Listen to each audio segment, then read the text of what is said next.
you, Nezuko, for making the intro.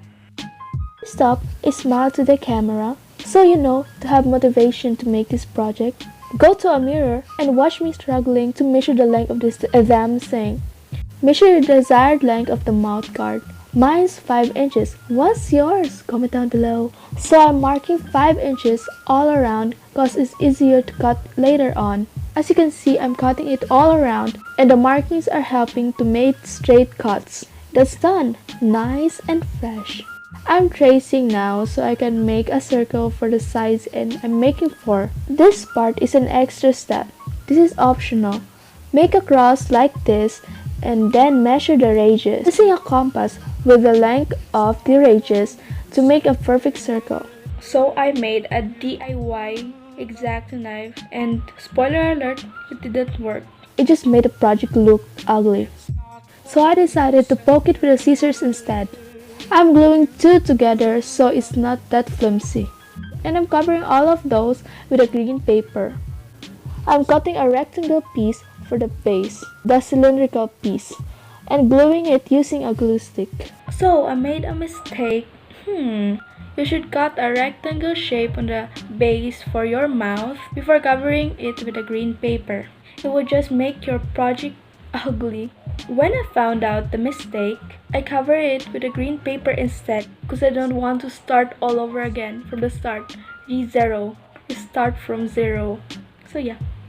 I'm cutting notches so it's easier to fold it inside and make a clean look.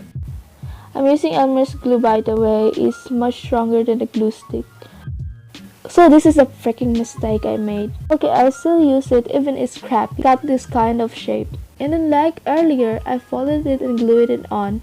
And this time I'm gonna cover the circles with a green paper. As you can see, I'm making seam allowance because again, I'm gonna make notches and glue it again. And here, there's a bunch of lines. This is used for this. So measure the circumference of the cylindrical. Also add more if you don't want yours to look like mine. I'm making 12 lines. I'm gonna stack 3 together because I want it thick. Now I'm covering it with a paper and cutting it. So before it fully dried out, bend it to shape because it made these cracks. I don't know, I just made a lot of mistakes. So I'm using a glue gun to glue it on because a normal glue can just handle it. The glue gun almost can't handle. I just made it work. Also, glue the circles on the side and align the holes right. For the ribbon, you can just buy a thick red ribbon or make one because you're lazy to go out your bed and do something. As I was saying, I cut the excess because we don't want that. Using a safety pin, attach that to the end and flip it right side up. This is, by the way, 25 inches. So make a point like that. It's easier to put it inside the mouth guard. Don't forget to tie a knot. And you're practically done. So this is the final look. That's all for this video. If you like this video, please consider subscribe and follow my socials right here. Bye!